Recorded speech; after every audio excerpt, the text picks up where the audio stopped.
तुलसीदास जी ने कहा है, जूठई लेना जूठई देना, जूठई भोजन जूठई कबेरा। कांग्रेस ने झूठ को राजनीति का हथियार बनाया। कांग्रेस के मुंह झूठ लग गया है।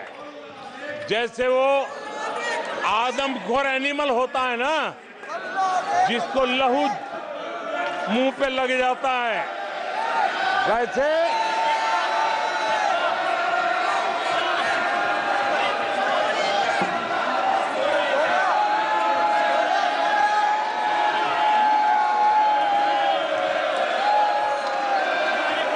आदरणीय सभापति जी, कांग्रेस के मुंह झूठ का खून लग गया है। देश ने कल 1 जुलाई को खटाखट दिवस भी मनाया है।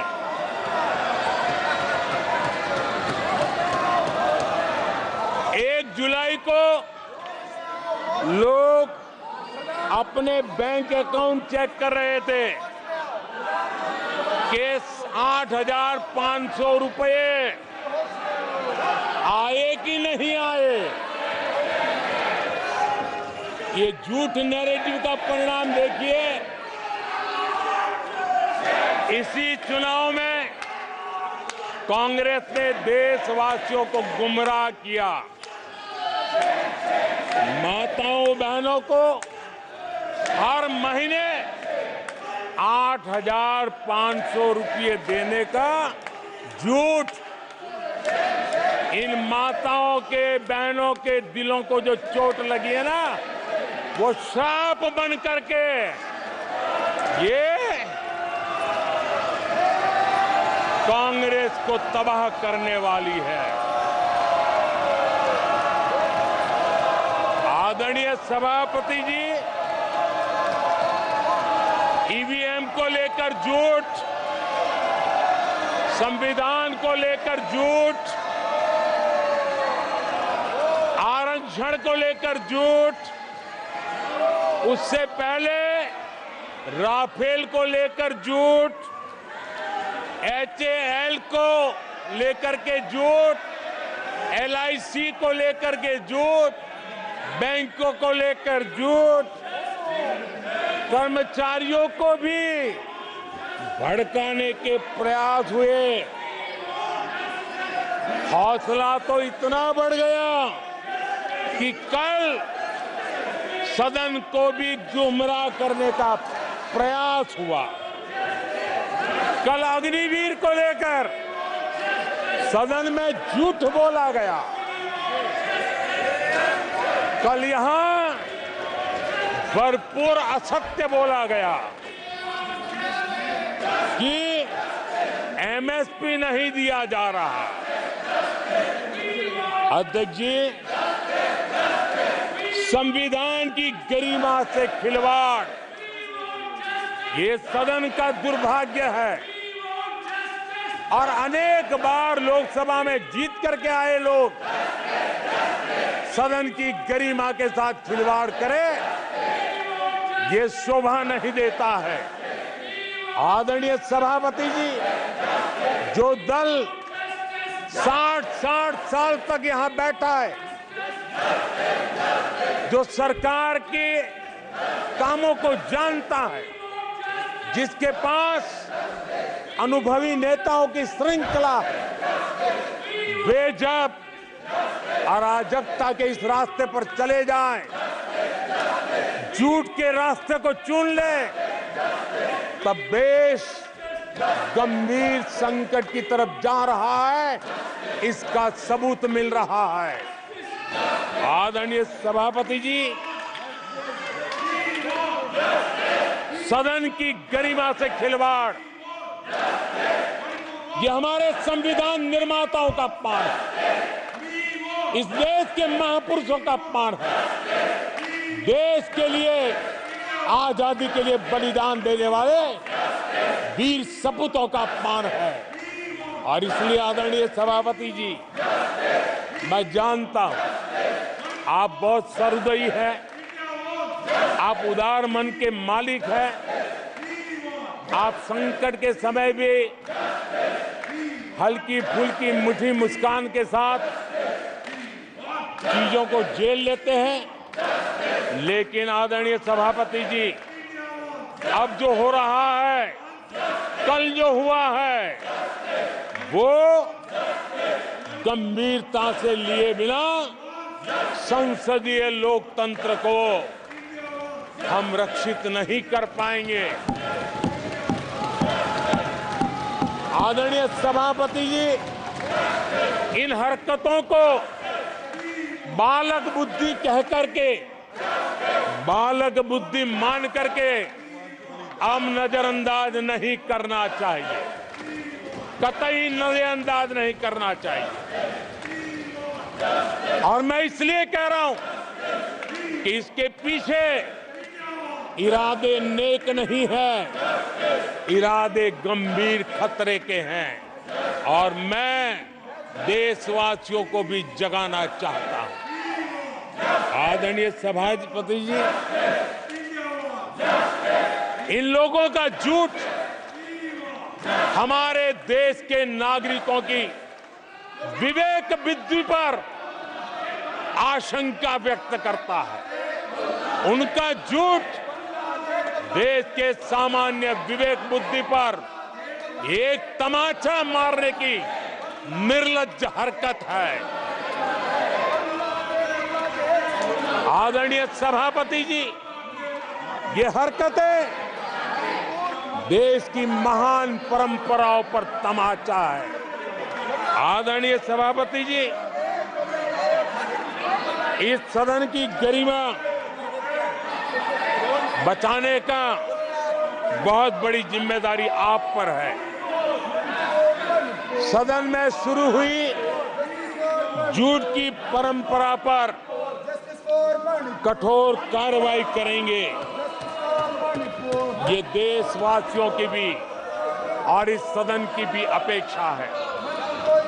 आदरणीय सभापति जी, कांग्रेस ने संविधान और आरक्षण पर भी हमेशा झूठ बोला है। आज मैं 140 करोड़ देशवासियों के सामने सच्चाई रखना चाहता हूं, बड़ी नम्रता पूर्वक रखना चाहता हूं। देशवासियों ने भी इस सत्य को जानना बहुत जरूरी है। आदरणीय सभापति जी, आपातकाल इमरजेंसी का 50वां वर्ष है। इमरजेंसी सिर पर सिर्फ सत्ता के लोभ के खातिर, तानाशाही मानसिकता के कारण देश पर थोपा गया तानाशाही शासन था। और कांग्रेस क्रूरता की सभी हदें पार कर चुकी है। उसने अपने ही देशवासियों पर क्रूरता का पंजा फैलाया था और देश के ताने बाने को छिन्न विच्छिन्न करने का पाप किया था। आदरणीय सभापति जी, सरकारों को गिराना, मीडिया को दबाना, हर कारनामे संविधान की भावना के खिलाफ, संविधान की धाराओं के खिलाफ, संविधान के एक एक शब्द के खिलाफ थे।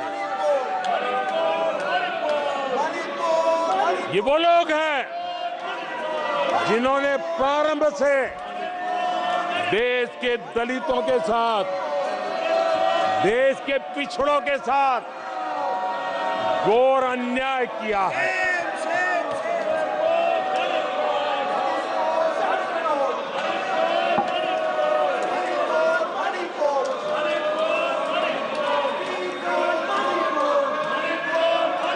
आदरणीय सभापति जी, और इसी कारण से बाबा साहब आम्बेडकर ने कांग्रेस की दलित विरोधी, पिछड़े विरोधी मानसिकता के कारण नेहरू जी की कैबिनेट से इस्तीफा दिया था। उन्होंने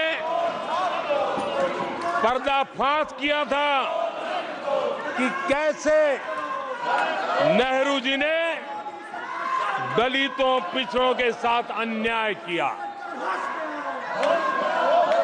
और बाबा साहब आम्बेडकर ने कैबिनेट से इस्तीफा देते समय जो कारण बताए थे, वो कारण इनके चरित्र को दर्शाते हैं।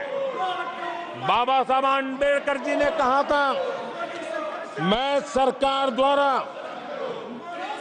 अनुसूचित जातियों की उपेक्षा पर अपने अंदर उत्पन्न आक्रोश को रोक नहीं सका। ये बाबा साहब आम्बेडकर के शब्द है। अनुसूचित जातियों की उपेक्षा, इसने बाबा साहब आम्बेडकर को आक्रोशित कर दिया। बाबा साहब के सीधे हमले के बाद नेहरू जी ने बाबा साहब आम्बेडकर का राजनीतिक जीवन खत्म करने के लिए पूरी ताकत लगा दी। आदरणीय सभापति जी,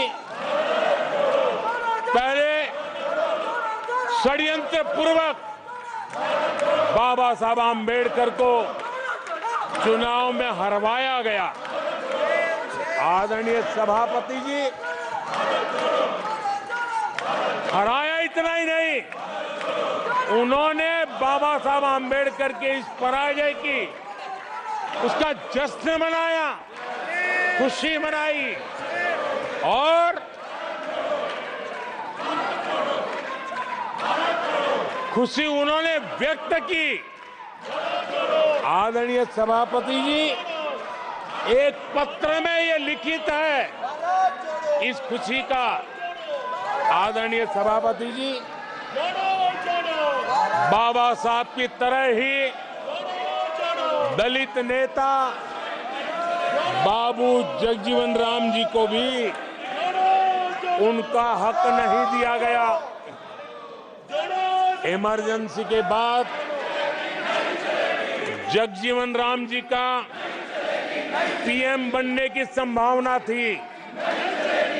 इंदिरा गांधी जी ने पक्का किया कि जगजीवन राम जी किसी भी हालत में पीएम न बने, और एक किताब में लिखा गया है कि किसी भी कीमत पर जगजीवन राम प्रधानमंत्री नहीं बनने चाहिए।